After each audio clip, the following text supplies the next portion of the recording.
श्रोते हो नमस्ते. आपल्या सर्वांना शुभ दिवस. श्रोते हो, माणसं जोडणं म्हणजे काय? तर माणसं जोडणं म्हणजे समोरच्याला आहे तसं स्वीकारणं, आपल्या अपेक्षा आपली मतं हे न लादणं. माणसं जोडणं म्हणजे ऐकण्याची कला शिकणं, फुकाचा वाद आणि टोकाची टीका टाळणं. माणसं जोडणं म्हणजे माणसांवर शिक्कं न मारणं, समोरचा अधिक महत्वाचा हे स्वतः जाणणं आणि त्याला हे ते जाणवू देणं. माणसं जोडणं म्हणजे कौतुकाची एकही संधी न सोडणं, तक्रार मात्र जपून करणं. माणसं जोडणं म्हणजे प्रतिक्रिया नव्हे तर प्रतिसाद देणं, रागाचंही रूपांतर प्रेमात करता येणं. माणसं जोडणं म्हणजे इतरांना माफ करता करता स्वतःचं मन साफ करणं. आणि सर्वात महत्वाचं म्हणजे माणसं जोडणं म्हणजे इतरांचं मन जपणं. बघा, पडतंय का? नक्की विचार करूया. चला, आजही आपल्यासाठी सुंदर विचारांची ही शिदोरी, ही मालिका अशीच पुढे घेऊन आलोय. चला करूया सुरुवात सुंदर विचारांना, सुंदर सुविचारांना.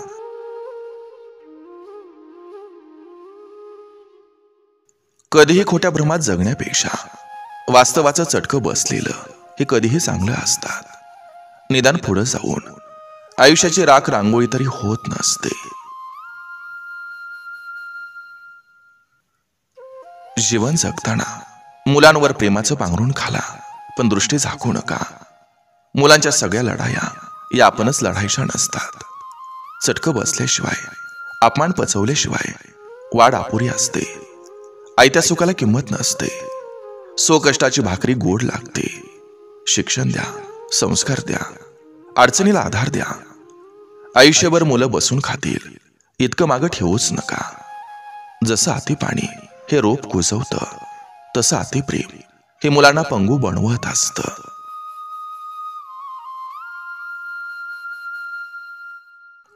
कमावणं कठीण असतं, कठीण असतं ते जपणं आणि टिकवून ठेवणं, मग ते काहीही असो. रिकाम्या वेळात दुसऱ्याचं धुणं धुत बसण्यापेक्षा स्वतःच्या आयुष्याचं सोनं कसं करता येईल हे पाहू माणसानं.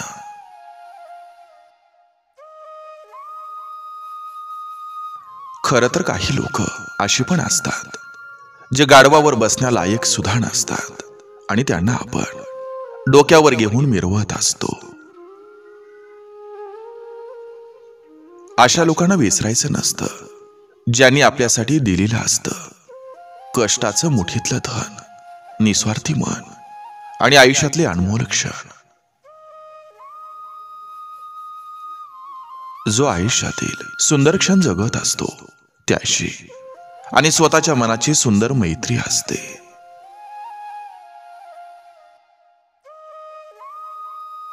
सत्य हे नेहमीच तिखट, उद्धट आणि जहाल असतं.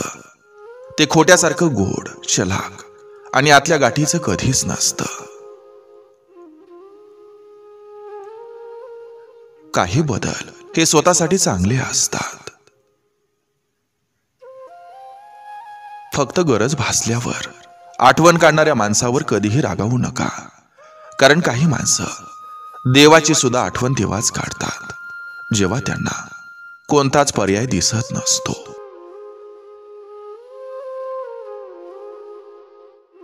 प्रत्येक स्त्रीसाठी कुठल्याही नात्यापेक्षा मोठा असतो तो आत्मसन्मान.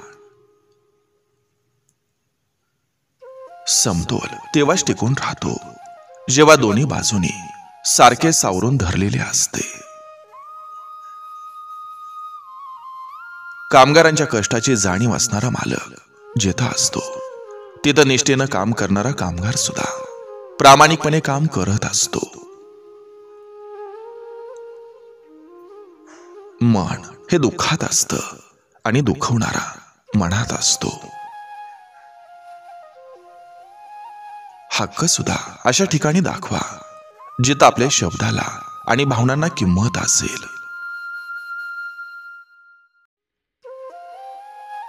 बघायला गेलं तर आयुष्य ही खूप सोपं असतं.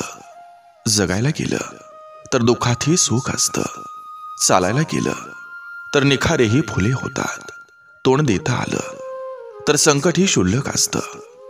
वाटायला गेलं तर अश्रूतही समाधान असतं, पचवायला गेलं तर अपयशी सोपं असतं, हसायला गेलं तर रडणंही आपलं असतं, आणि बघायला गेलं तर आयुष्यही खूप सोपं असतं.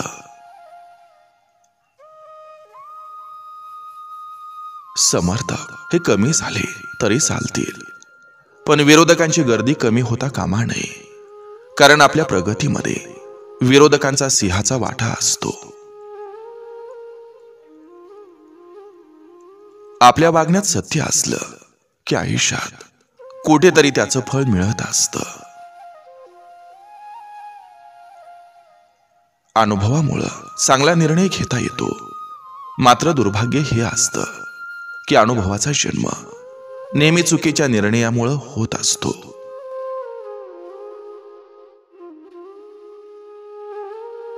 कधी कधी मोठ्याने छोटेपणा आणि छोट्याने मोठेपणा दाखवला तर नात्यामधला आदर वाढत असतो. गोड शब्द आणि चांगला व्यवहार हेच माणसाला श्रेष्ठ बनवतात. केवळ अमाप धन असल्यानं माणूस धनवान होत नसतो. खरी धनवान तर तीच व्यक्ती असते ज्याच्याकडे मधुर वाणी, नम्रता, नेक व्यवहार आणि सुंदर विचार असतात. संस्कारांची योग्य शिकवण मिळाली की आयुष्याची जडणघडण ही व्यवस्थित होत असते.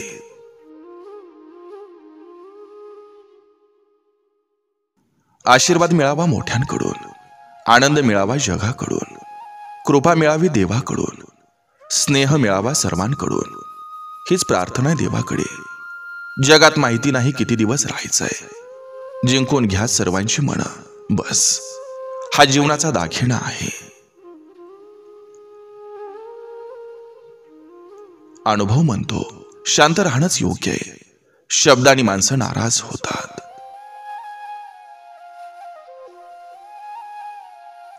क्षणिक सुखासाठी आयुष्याचा डाव हारायचा नसतो. भावना सगळ्यांना असतात, पण भावुक होऊन कधी चुकीचा निर्णय हा घ्यायचा नसतो.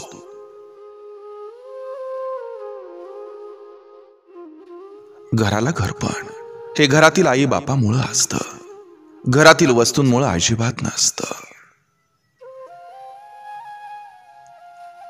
माणूस सुकण्याआधी किती वेळा बरोबर होता हे खूप कमी जण पाहत असतात. नोकरी आपल्याला अशा वळणावर नेऊन ठेवते की जिथं स्वतःच्या घरी जायची सुद्धा परवानगी दुसऱ्याकडून घ्यावी लागते. आपण प्रत्येकानं जीवनात इतकं सक्षम व्हायला हवं की देवानं गरिबांच्या मदतीसाठी आपला वापर केला पाहिजे. कधी कधी आपण अतिविचारांमुळे सुद्धा स्वतःला अडकवून घेत असतो, समोर स्वातंत्र्य असताना सुद्धा.